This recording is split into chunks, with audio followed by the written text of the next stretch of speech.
بسم اللہ الرحمن الرحیم۔ السلام علیکم۔ لاسٹ ایپیسوڈ میں ہم نے ڈسکس کیا تھا کہ ارض کا پھیلاؤ کس حد تک ہے، اور کیا یہ صرف ہماری دنیا پہ مشتمل ہے یا ہماری دنیا کے علاوہ، ہماری زمین کے علاوہ دور دراز کے حصوں میں بھی کائنات میں موجود ہے۔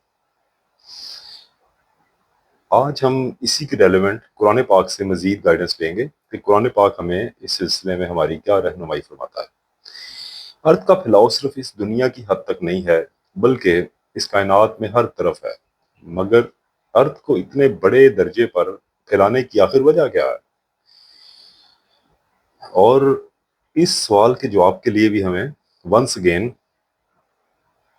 الہامی مذاہب سے گائیڈنس دینی پڑے گی۔ اللہ تعالیٰ کی ذات پاک سورہ رحمان آیت نمبر 10 میں فرماتا ہے کہ اس ارض کو تمام جانداروں کے رہنے کے لیے پھیلا دیا گیا۔ اچھا، انٹرسٹنگ ہے، کیونکہ تمام جانداروں کی اللہ تعالیٰ نے بات کی ہے۔ اس کا مطلب ہے کہ پہلا کوشچن ہی مائنڈ میں یہ آتا ہے کہ کتنی قسم کے جاندار ہو سکتے ہیں۔ اللہ تعالیٰ کی ذات نے سورہ لقمان میں 33 آیت نمبر 10 ارشاد کیا ہے، ارض میں طرح طرح کے جاندار رہ رہے ہیں۔ اس کے بعد سورہ الانعام، ارض کے تمام جانداروں میں ہماری ہی طرح کے گروہ ہیں۔ انٹرسٹنگ۔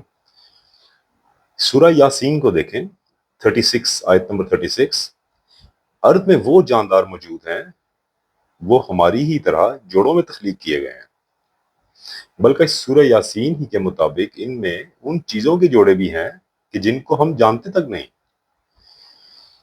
سورہ یاسین کے بعد اگر ہم سورہ نحل کا مطالعہ کریں، 16 آیت نمبر 13، ان جانداروں کے مختلف اشکال اور مختلف رنگ ہیں۔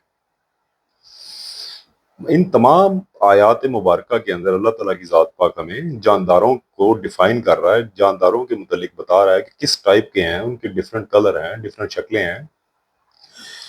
اور انٹرسٹنگ چیز یہ ہے کہ وہ بھی ہماری ہی طرح، انسانوں کی طرح جوڑوں کے اندر ان کو پیدا فرمایا گیا ہے۔ اس کے آگے اگر ہم سورہ حامیم سجدہ میں دیکھیں تو اللہ تعالیٰ کی ذات فرماتا ہے 41 آیت نمبر 10 میں، ان مختلف رنگوں اور شکلوں کے جانداروں کی خوراکیں بھی ان کی ارض میں ہی ہیں جہاں وہ رہتے ہیں۔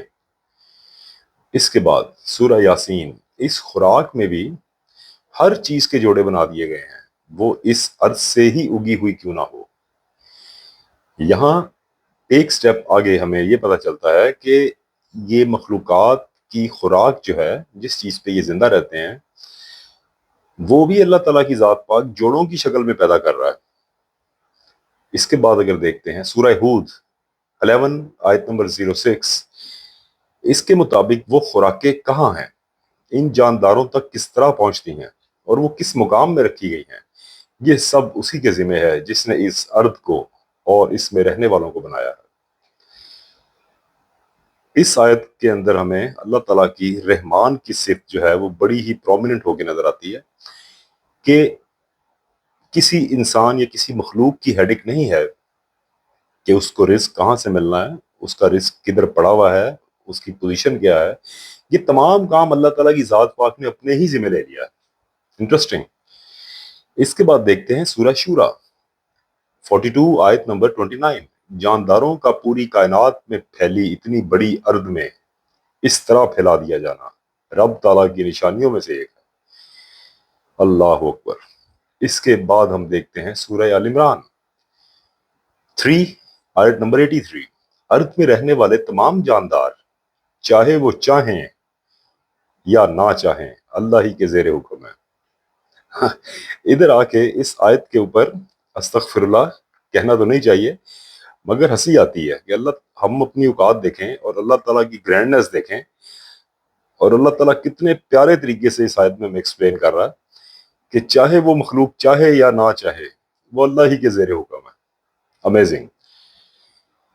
اس کے بعد ہم دیکھتے ہیں سورہ فتح 48 آیت نمبر 04۔ سورہ فتح میں تو یہ 2 بار آیا ہے، ہم اور ارض میں رہنے والے تمام جاندار، چاہے وہ ہماری ارض میں ہو یا کسی دور دراز کے حصے میں، وہ اللہ ہی کے لیے ہیں۔ یعنی کہ تمام مخلوقات اسی ذات پاک کے لیے ہیں، اور بے شک سب نے اسی کی طرف لوٹ کے جانا ہے۔ قرآن پاک سے مزید گائیڈنس لینے پر ہم دیکھتے ہیں کہ سورہ حشر 59 آیت نمبر 24، ارض میں رہنے والے سبھی اللہ کی تسبیح اور پاکی بیان کر رہے ہیں۔ اس کے اندر کنٹینیوٹی ہے، آیت کے اندر یہ بتایا جا رہا ہے کہ مخلوقات چاہے وہ اپیرنٹلی ہماری طرح ہوں، جاندار ہوں، یا جو ہمیں بے جان نظر آتی ہیں، وہ کنٹینیوسلی اللہ تعالیٰ کی ذات پاک کی تسبیح بیان کر رہے ہیں، اس کی پاکی بیان کر رہے ہیں۔ اس کے بعد سورہ الاسراء 17 آیت نمبر 44 میں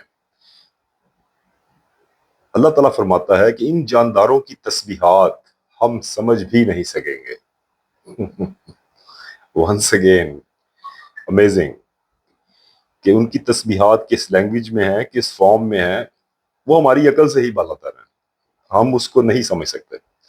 اللہ ہی بہتر جانتا ہے کہ ارض کا پھیلاؤ کتنا بڑا اور دور تک ہے، اور کون سی مخلوقات اس کے دور دراز کے حصوں میں رہتی ہیں، اور یقیناً کوئی بھی حتمی طور پر ان کی تعداد کے بارے میں نہ جان سکتا ہے اور نہ ہی جان سکے گا، جیسا کہ اللہ تعالیٰ کی ذات پاک خود فرماتا ہے سورہ مدثر 74 آیت نمبر 30، اللہ کے لشکروں کو سوائے اللہ کے اور کوئی بھی نہیں جانتا۔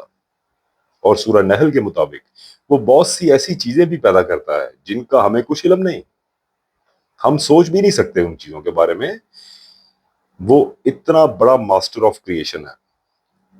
اس کے بعد اللہ تعالیٰ کی ذات سورہ شورا 42 آیت نمبر 29 کے مطابق اللہ جب چاہے ان تمام کو جمع بھی کر سکتا ہے۔ یہاں پہنچ کے ایک لمحے کے لیے آپ رکیں۔ میں نے آپ کو جتنی بھی آیات اب تک بتائی ہیں، اس کے اندر اللہ تعالیٰ کی گرینڈنس آپ کو بڑی کلیئر کٹ آپ کو ویزیبل ہو گئی ہے۔ وہ کچھ بھی کر سکتا ہے، وہ ایسی تخلیقات کر رہا ہے، کنٹینیوسلی کر رہا ہے جس کا ہم سوچ بھی نہیں سکتے۔ اس کی تسبیحات جو مخلوقات ہیں وہ کرتی ہیں، وہ ہمیں اندازہ ہی نہیں ہے کیا کرتی ہیں۔ اب اس کے بعد جب یہ آیت ہے کہ اور جب چاہے ان تمام کو جمع بھی کر سکتا ہے، تو ایک سیکنڈ کے لیے حشر کا میدان ذہن میں آتا ہے کہ جب اللہ تعالیٰ کے بلانے پہ ہر بندہ، ہر ذی روح اس کی طرف دوڑے گا۔ امیزنگ۔ ان تمام آیات سے ایک چیز تو واضح ہے کہ ارض سے مراد ہماری زمین ہی نہیں ہے، اور اللہ پاک کی بے شمار مخلوقات ارض پر موجود ہیں، چاہے وہ ہماری ہی زمین کا حصہ ہو، چاہے وہ کسی دور دراز کی ارض کا حصہ ہو، جن کے بارے میں ہمیں کوئی علم نہیں۔ اب بات کرتے ہیں کہ ارض کا وہ حصہ کہ جس کو ہم زمین کہتے ہیں، ہمارا لینڈ، ہمارا گھر، ہماری دنیا۔ اس کی ابتدا آلموسٹ اپروکسیمیٹلی 4.5 ارب سال پہلے ہوئی۔ یہ ہمیں اس طرح پتہ چلتا ہے کہ آج تک اس سے پرانا ایلیمنٹ ہمیں نہیں مل سکا۔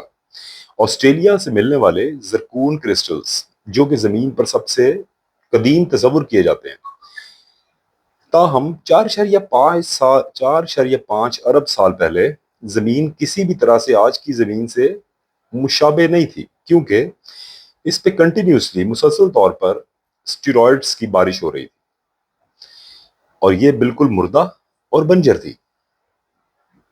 مگر پھر اللہ تعالیٰ کی ذات پاک کی طرف سے ایک میریکل ہوا، ایک معجزہ ہوا، جیسا کہ اللہ فرماتا ہے سورہ الحدید 57 آیت نمبر 17، اللہ زمین کو اس کی موت کے بعد زندہ کرتا ہے، اور ہم نے تمہارے لیے اپنی نشانیاں بیان کر دی ہیں تاکہ تم سمجھ سکو۔